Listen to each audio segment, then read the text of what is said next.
자, 오늘 하나님께서 우리에게 주실 말씀은 에베소서 6장 17절 말씀, 한 절 말씀입니다. 구원의 투구와 성령의 검, 곧 하나님의 말씀을 가지라. 아멘. 현존하는 최고의 병법서라고 불리는 손자병법에 보면 우리가 잘 알고 있는 문구가 나오죠. 지피지기면 백전백승, 이런 말이 나옵니다. 그래서 적을 알고 나를 알면 100번을 싸워도 100번 모두 이길 수 있다는 것이죠. 근데 사실 손자병법에는 지피지기면 백전백승 그렇게 돼 있는 것이 아니고 지피지기면 백전불태 그렇게 돼 있습니다. 그래서 적을 알고 나를 알면 100번을 싸워도 100번 모두 위태롭지 않다, 그렇게 되어 있습니다. 그런데 불태하는 거나 위태롭지 않는 거나 아니면 백승하는 거나 승리하는 거나 같은 말이니까 우리가 백전백승 그렇게 말을 많이 사용합니다. 그런데 여기에서 적을 알고 나를 안다, 이 말 속에 적을 안다는 것은 어떤 의미일까요? 적을 안다는 것은 적의 이름을 알고, 적이 몇 살인지 나이를 알고, 적의 주소를 알고, 적의 어떤 인적 사항을 안다는 것이 아니라, 여기에서 적을 안다는 것은 적이 무슨 무기를 가지고 있는지, 적이 어떤 전략을 가지고 있는지, 그래서 그것을 가지고 언제 나를 공격할 것인지 그것을 안다는 것입니다. 우리나라가 북한을 안다는 것, 김정은을 안다는 것은 그 사람 나이가 몇 살인지, 어디에 사는지, 주소가 어딘지, 인적 사항이 무엇인지 그걸 안다는 것이 아니라 그들이 무슨 무기를 가지고 있는지, 무슨 전략을 가지고 있는지, 언제 어떻게 공격할 것인지 그것을 아는 것이 바로 적을 안다는 것입니다. 반대로 나를 안다는 것도 마찬가지입니다. 나를 안다는 것은 나에게는 무슨 무기가 있는지, 나에게는 어떤 전략이 있는지, 그래서 적군의 공격을 내가 어떻게 방어할 것인지, 그리고 적에게 어떻게 공격할 것인지 그것을 아는 것이 바로 나를 안다는 것입니다. 그래서 100번의 전쟁에서 100번 모두 승리하기 위해서는 바로 적을 알고 나를 알아야 100번 모두 승리할 수 있는 것입니다. 그런데 이러한 원리는 영적 전쟁도 마찬가지입니다. 우리와 마귀와의 영적 전쟁에서 백전백승하기 위해서는 바로 마귀, 적을 알아야 되고 또 우리를 알아야 되는 것입니다. 그래서 성경은 우리에게 무엇을 말씀하고 있느냐? 성경은 우리에게 마귀가 어떤 존재인지를 말씀하는 것입니다. 얼마나 교활하고 얼마나 강력한 존재인지를 말씀하고, 마귀가 어떤 전략을 가지고 우리를 공격하는지, 불화살을 쏘아대서 우리 한 사람만 공격하는 것이 아니라 그 불이 번지고 번져서 가정 전체를 불태우고 공동체 전체를 불태우고 교회 전체를 무너뜨리려고 하는 마귀의 전략을 우리에게 말씀해 주시는 것입니다. 동시에 성경은 우리를 알 수 있도록, 그렇다면 우리 성도들에게 주신 하나님의 전신갑주가 무엇인지, 우리 손에 있는 무기가 무엇인지 그것을 알게 하시고, 또 그것으로 어떻게 방어를 해야 되고 어떻게 또 적군을 공격해야 되는지, 적을 알고 나를 알 수 있도록 성경이 우리에게 말씀해 주시는 것입니다. 그래서 성경은 우리에게 진리의 허리띠를 띠어야 된다고 말씀하고, 의의 호심경을 붙이고 평안의 복음의 신발을 신고 또 믿음의 방패를 가져야 된다고 말씀하는데, 자, 오늘은 우리가 영적 전쟁에서 승리하기 위해서 다섯 번째로 취해야 될 무기가 무엇인가? 오늘 성경은 구원의 투구라고 말씀합니다. 자, 오늘 17절 상반절을 보면 이렇게 말씀하죠. 구원의 투구와, 이렇게 말씀합니다. 우리가 영적 전쟁에서 승리하기 위해서 다섯 번째로 우리 손에 쥐어야 될 무기는 바로 구원의 투구라는 것입니다. 성경은 먼저 우리에게 투구를 써야 한다고 말씀합니다. 이 투구라고 하는 것은 우리의 신체 기관 중에서 머리를 보호하는 장비입니다. 그래서 신발은 우리의 발을 보호하는 것이고, 호심경은 우리의 심장을 보호하는 것이라면 투구는 우리의 머리를 보호하기 위한 장비입니다. 우리 신체 기관 중에서 머리라고 하는 것은 우리가 보는 모든 것, 또 듣는 모든 것, 느끼는 모든 것을 다 총합하는 것이 우리의 머리이고, 그래서 머리에서 이 모든 정보들을 또 생각하고 기억하고 분석하고 판단하는 것이 머리이고, 머리가 모든 우리의 신체 기관에 명령을 하고, 그래서 모든 몸을 조정하고 움직이는 기관이 바로 우리의 머리이기 때문에 머리를 보호하는 일은 그만큼 중요한 일이 되는 것입니다. 그런데 만약에 머리를 다치게 되면, 그래서 머리가 자기의 기능을 제대로 발휘하지 못하면 우리의 신체는 다 건강해도, 팔도 건강하고 다리도 건강하고 오장육부 다 건강해도 머리를 다쳐서 머리가 제 기능을 발휘하지 못하면 우리의 몸은 아무것도 할 수 없는 그런 몸이 되는 것입니다. 그래서 특별히 격렬한 스포츠를 하는 운동선수들은 반드시 헬멧을 쓰지요. 야구 선수들이 수비할 때는 모르지만 공격할 때, 타격할 때는 반드시 투구, 즉 헬멧을 씁니다. 왜냐하면 투수들이 던지는 공이 거의 100마일에 육박하는데, 만약에 그 공을 머리에 맞아서 머리를 다치거나 머리가 제 기능을 발휘하지 못하면 그때부터 그 선수의 선수 생명은 끝나기 때문입니다. 그래서 다른 신체 기관들은 회복이 가능합니다. 어디가 부러졌다 그러면 다시 붓습니다. 피가 난다 그러면 멈춥니다. 그런데 머리를 다쳤다면 정말 회복할 수 있을지 못할지 그것은 아무도 알 수가 없기 때문입니다.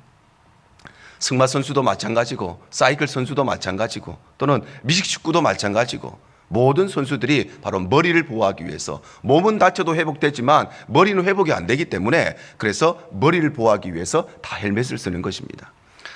특별히 동계 스포츠는 전부 다 헬멧을 쓰죠. 스키 쪽의 모든 선수들, 스케이팅하는 모든 선수들은 다 헬멧을 씁니다. 그만큼 우리의 신체 기관 중에 가장 보호해야 되는 기관이 바로 머리이기 때문인 것입니다. 이와 동일하게 우리가 영적 전쟁에 임할 때에 우리의 두 손에 아무리 대단한 무기가 많고 아무리 강력한 무기가 많고 아무리 좋은 무기가 많아도 우리의 머리를 다쳐서 머리가 제 기능을 발휘하지 못하면 우리는 그 무기들을 제대로 사용할 수가 없는 것입니다. 그래서 성경은 우리에게 투구를 써야 한다고 말씀하는데 특별히 투구를 쓰되 무슨 투구를 써야 하느냐? 바로 구원의 투구를 써야 한다고 말씀합니다. 구원의 투구, 바로 구원으로 만들어진 투구를 써야 한다고 말씀하시는 것입니다. 구원으로 만들어진 투구라는 것은 한마디로 말하면 천국을 바라보는 구원의 소망을 의미하는 것입니다. 데살로니가전서 5장 8절에 이렇게 말씀합니다. 우리는 낮에 속하였으니 정신을 차리고 믿음과 사랑의 호심경을 붙이고 구원의 소망의 투구를 쓰자 이렇게 말씀합니다. 바로 구원의 투구를 쓴다는 것은 구원을 바라보고 천국을 기대하는 것. 구원의 투구를 쓴다는 것은 하늘의 것을 소망한다는 것을 의미하는 것입니다. 우리가 인생을 살다 보면 이 세상의 헛된 것들에게 우리의 마음을 두고 우리의 소망을 둘 때가 있습니다. 그래서 사업이 좀 잘 되고 그래서 돈을 좀 벌고 집도 사고 차도 사고 건물도 하나 사고 자식들한테도 집도 좀 사주고 돈도 좀 물려주고 좋은 보험 들어놓고 연금을 잘 들어놓고 노후 대책을 다 해놓으면 내 마음이 든든하고 평안하고 그런 마음이 생깁니다. 그런데 우리가 기억해야 될 것은 우리가 이 땅에 살아가는 동안 우리가 100년의 인생을 살아가지만 진짜 우리의 삶은 죽음 이후에 천국에서의 영원한 삶이 우리의 삶의 본질적인 삶이라는 것을 꼭 기억해야 되는 것입니다. 이 땅에 아무리 살아도 100년이지만 우리의 이 100년의 삶이 우리 인생의 본질이 아니라 우리 인생의 궁극적인 삶은 이 땅을 떠나서 천국에서 영원토록 살아가는 그 천국에서의 삶이 우리의 본질적이고 궁극적인 삶이라는 것입니다. 가끔씩 그런 생각이 듭니다. 우리의 인생과 참 군대 생활이 참 비슷하구나 그런 생각을 할 때가 많이 있습니다. 우리 인생과 군대 생활은 여러 가지 공통점이 있는데 그중에 첫 번째 공통점이 바로 빈손으로 왔다가 빈손으로 간다는 것입니다. 군대 갔다 오신 분들 또 주변에 또 형제들 또 많은 분들 보내실 때마다 다 아실 것입니다. 돈 아무리 많아서 아무리 좋은 옷을 입고 군대에 입대해도 아무리 비싼 시계 차고 군대에 입대해도 아무리 좋은 핸드폰 가지고 가도 첫날에 다 벗습니다. 모든 옷을 벗고 신발을 벗고 핸드폰을 빼앗기고 이 시계를 다 그래서 집으로 다 보내는 것입니다. 군대 갈 때는 아무것도 안 가지고 빈손으로 가는 것입니다. 그리고 제대할 때도 빈손으로 제대합니다. 내가 군대에 있는 동안에 매일매일 총을 쏘고 매일매일 탱크를 몰아도 제대할 때 탱크 몰고 제대할 수가 없습니다. 아무것도 가지지 못하고 딱 옷 한 벌만 가지고 빈손으로 제대하는 것입니다. 우리의 인생도 마찬가지죠. 우리의 인생도 이 땅에 오는 동안에 빈손으로 옵니다. 그리고 갈 때도 빈손으로 갑니다. 100년 동안 그렇게 많은 돈 가지고 많은 것을 누렸다 할지라도 죽을 때 돈 싸들머지고 가는 사람 아무도 없습니다. 빈손으로 왔다가 빈손으로 가는 것이 우리의 인생인 것입니다. 뿐만 아니라 우리의 인생과 군대 생활의 공통점은 그 안에 희로애락이 있다는 것입니다. 군대 생활이 아무리 힘들어도 그래도 그 안에도 기쁨이 있고 즐거움이 있습니다.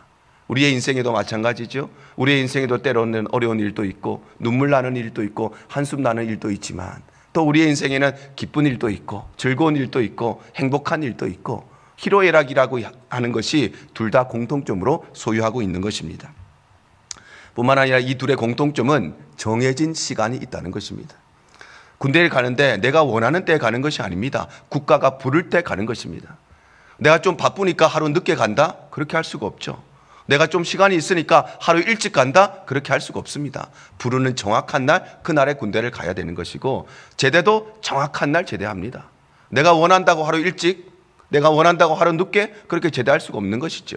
정해진 날 갔다가 정해진 날 오는 것이 군대인 것처럼 우리의 인생도 마찬가지입니다. 아무리 급해도 하루 일찍 태어나는 것이 아니고, 아무리 느긋해도 하루 늦게 태어나는 것도 아니고, 또 내가 일찍 가고 싶다고 해서 가는 것도 아니고, 하루 늦게 하루 조금 더 있고 싶다고 해서 그런 것도 아니고, 하나님께서 정하신 날 이 땅에 왔다가 하나님의 부르신 날 정확하게 하나님 앞에 가는 것입니다. 정해진 시간이 있는 것이 이 둘의 공통점입니다. 그런데 우리 인생과 군대의 가장 큰 공통점은 바로 이후의 삶이, 그때의 삶이 진짜가 아니고, 그때의 삶이 본질이 아니고 이후의 삶이 본질적이고 궁극적인 삶이라는 것입니다.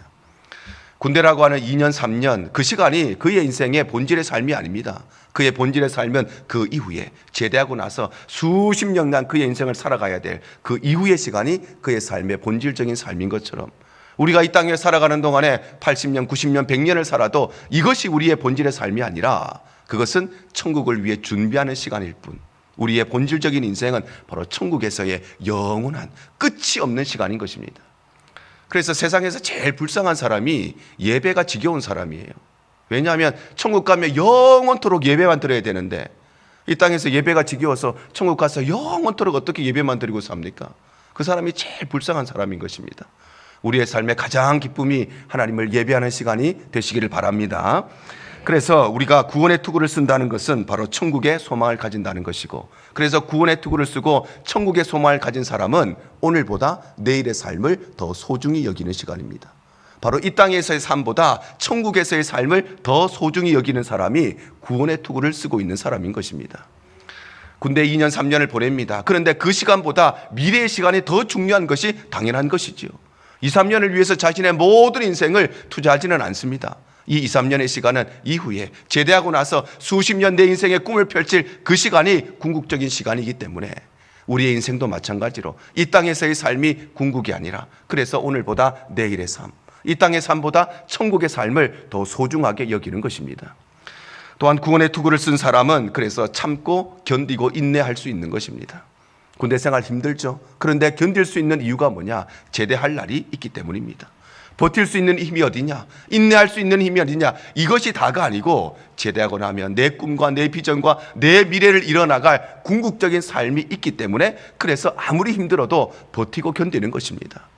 우리의 인생도 마찬가지죠. 특별히 우리가 이민의 삶을 살면서 누구에게도 말할 수 없는, 다른 사람이 경험하지 않는 그런 많은 어려움이 있습니다.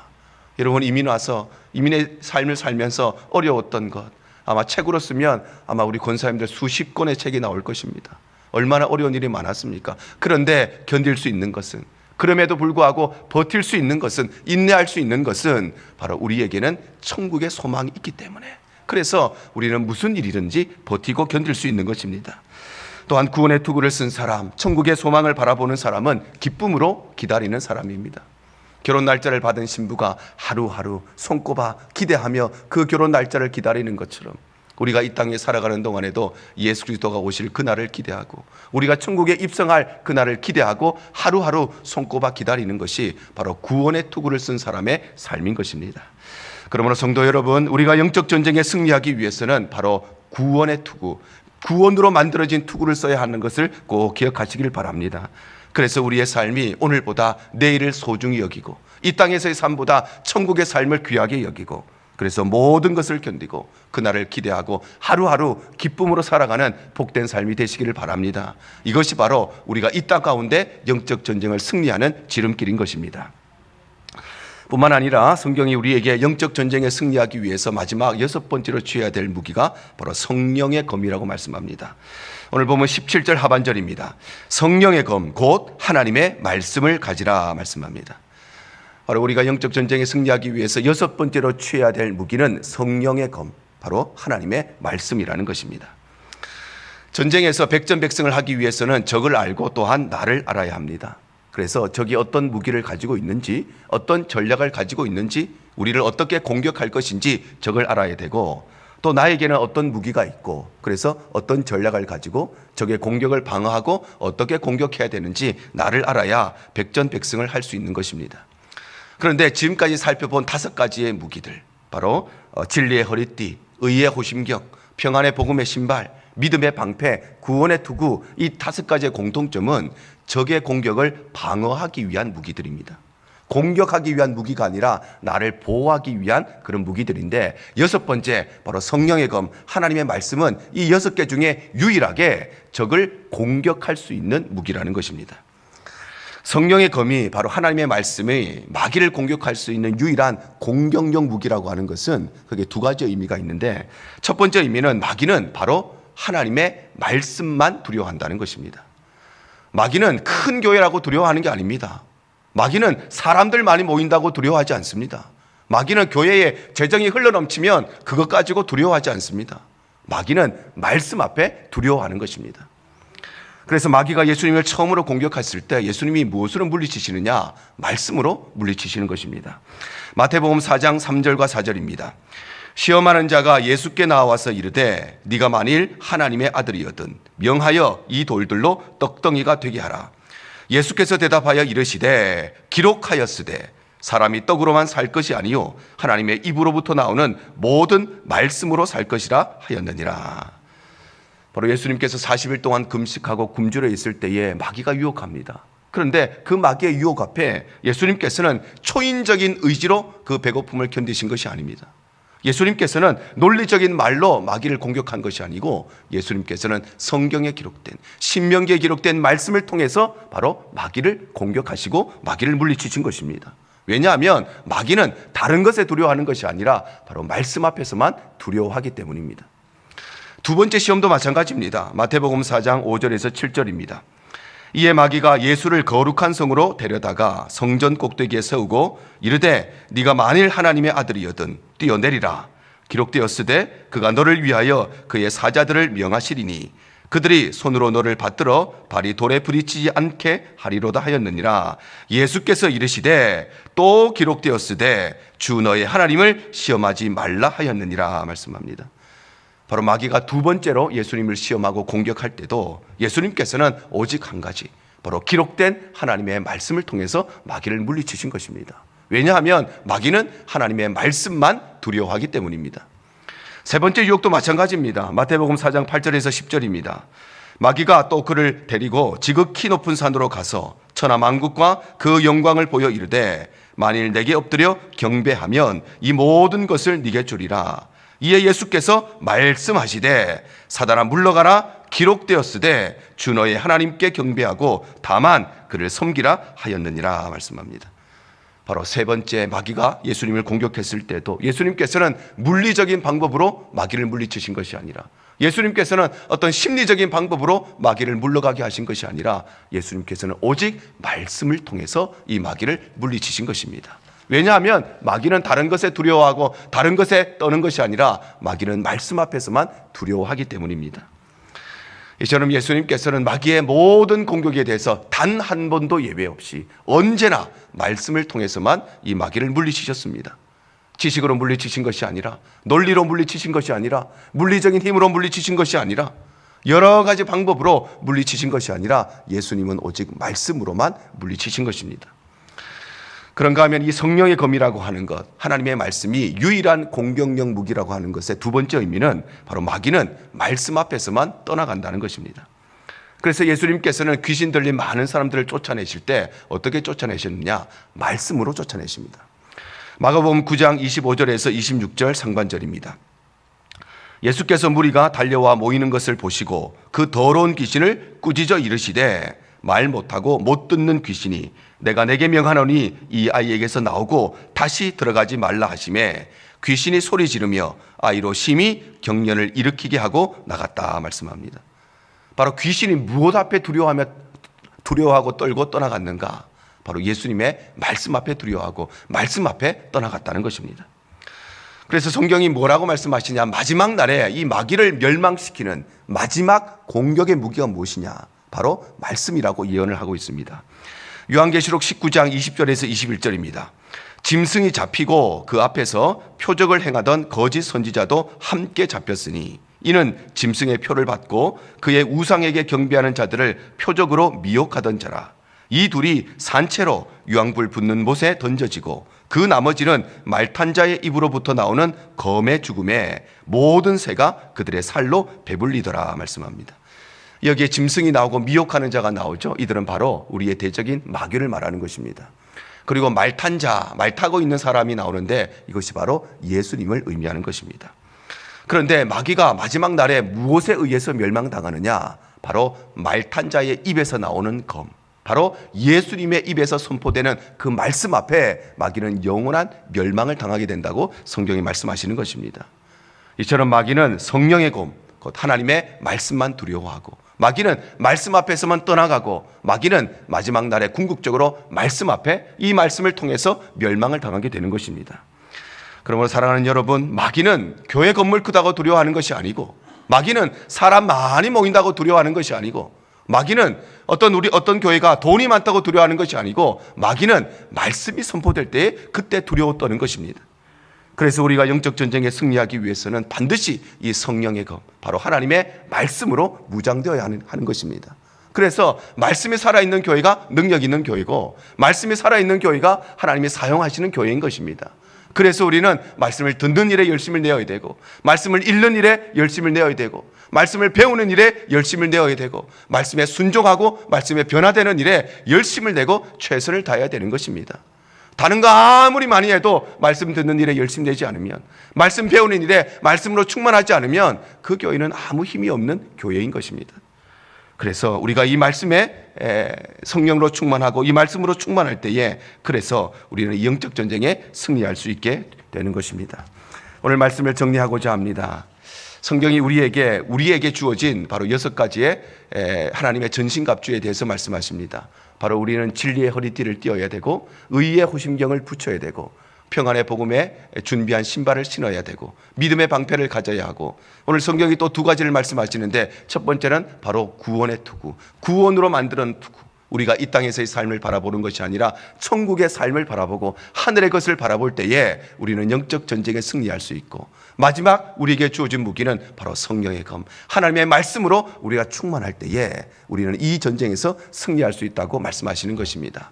저와 여러분이 이 하나님의 전신갑주를 취해서 올 한 해 정말 어떤 영적 전쟁이 벌어질지 아무도 알 수 없지만, 우리가 수십 년 아마 캘리포니아에 살면서 가장 많은 비를 뚫고 우리가 이 영적 전쟁에 우리가 임하고 있는 것처럼, 올 한 해 우리 개인과 우리 가정과 우리 교회와 우리 일터와 우리의 모든 삶의 영역에서 벌어지는 이 영적 전쟁에서 하나님의 전신갑주를 입고 능히 승리하는 귀한 삶이 되시기를 주님 이름으로 축복합니다. 가장 좋은 길로 나 인도하시네.